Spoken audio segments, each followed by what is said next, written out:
as you all know that our last topic of discussion was retail value chain. So now we are going to discuss what are the different aspects of value oriented retail strategy. Normally we call it VORS. So the value oriented retail strategy has three aspects which we are going to discuss one by one. The first one is expected, the second one is augmented, and the third one is potential. So let us discuss all these 3 points one by one. First of all, हमारे पास जो points हैं, that is expected value points. So they are actually minimum value chain points जो कि एक customer expect कर रहा होता है किसी भी एक particular retail store के हवाले से, किसी भी एक retailer से. अब let me give you one example of it.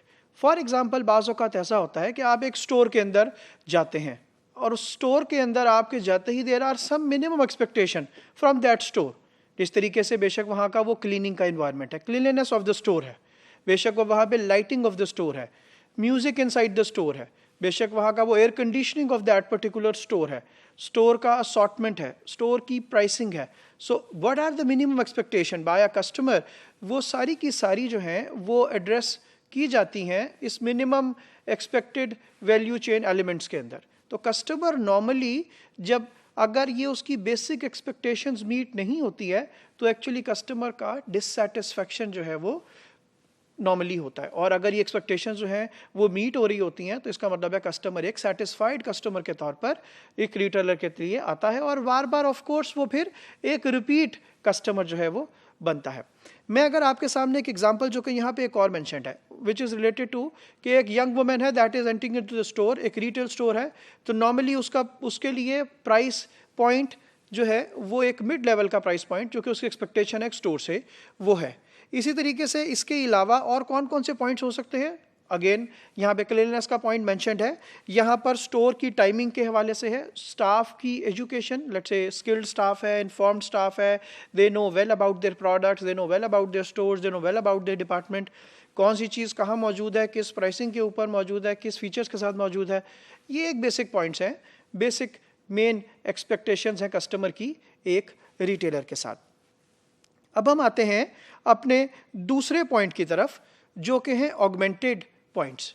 अब ऑगमेंटेड क्या है, बेसिकली ये वो वैल्यू चेन के पॉइंट्स हैं, ये वो एलिमेंट्स हैं जो कि कस्टमर एक्चुअली एक्स्ट्रा एस्पायर कर रहा होता है, मींस एक्स्ट्रा एलिमेंट्स हैं जो कि किसी ना किसी तरीके से कस्टमर को एक स्टोर के अंदर प्रोवाइड किए जाते हैं, या एक रिटेलर नॉर्मली कस्टमर को प्रोवाइड करता है, या एक कस्टमर इन जनरल इस तरह की चीज़ें ऑन टॉप एक्सपेक्ट करता है एक रिटेल स्टोर के साथ. बहुत सारी एग्जांपल्स हमारे पास हैं.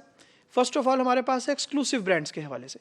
इस तरीके से अगर आप किसी रिटेल स्टोर के अंदर जाएं और उस रिटेल स्टोर का अपना ओन ब्रांड हो, let's take an example of Pakistan के अंदर हाइपरस्टार की, तो they have their own brand first के नाम से, CSD में CSD के अपने नाम से, यूटिलिटी स्टोर में यूटिलिटी स्टोर्स के नाम से, मेट्रो में ओके, और मे बी इसके अलावा और डिफरेंट ब्रांड के नाम से, फाइन फूड के नाम से, फाइन लाइफ के नाम से. तो ये डिफरेंट ओन ब्रांड्स हैं जो कि उस पर्टिकुलर ब्रांड के, उस पर्टिकुलर रिटेलर के ओन ब्रांड्स हैं. तो ये this is one of the augmented element.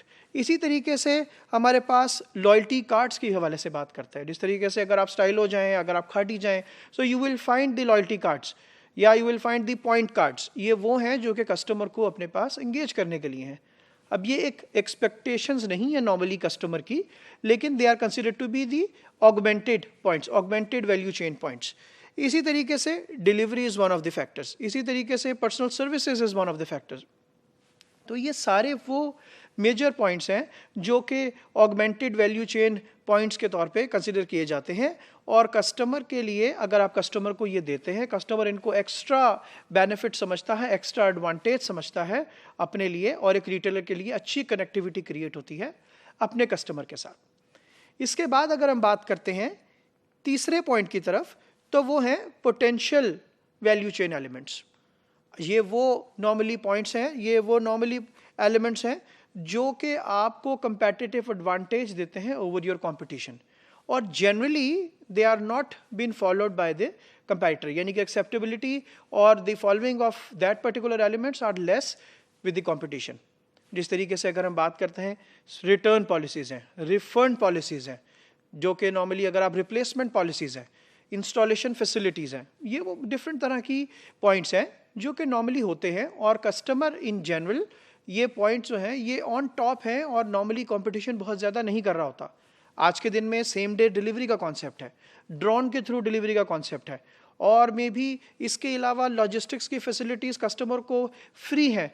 तो ये वो फैसिलिटीज़ हैं, अगेन ये वो पॉइंट्स हैं जो कि एक potential value chain element points के तौर पर कंसिडर किए जाते हैं। यहाँ पर कुछ और पॉइंट भी, फॉर एग्जांपल 24/7 का कॉन्सेप्ट है कि स्टोर्स आर अवेलेबल 24/7, और again this is considered to be one of the key points.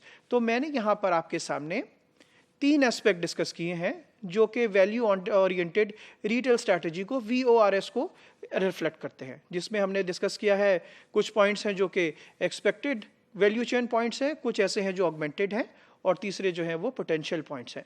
तो एक रिटेलर को क्या करना है, उसको इन सारी बातों को, इन तीनों एस्पेक्ट्स को अपने सामने रखना है और फिर अपनी रिटेल स्ट्रैटेजी को डिज़ाइन करना है, फॉलो करना है, इम्प्लीमेंट करना है, और जहाँ पर ज़रूरत पड़े उसको रिव्यू करके उसको फिर उसने दोबारा से करेक्ट करना है, एडजस्ट करना है, एंड अगेन इम्प्लीमेंट करना है, and that will create a good success story for him.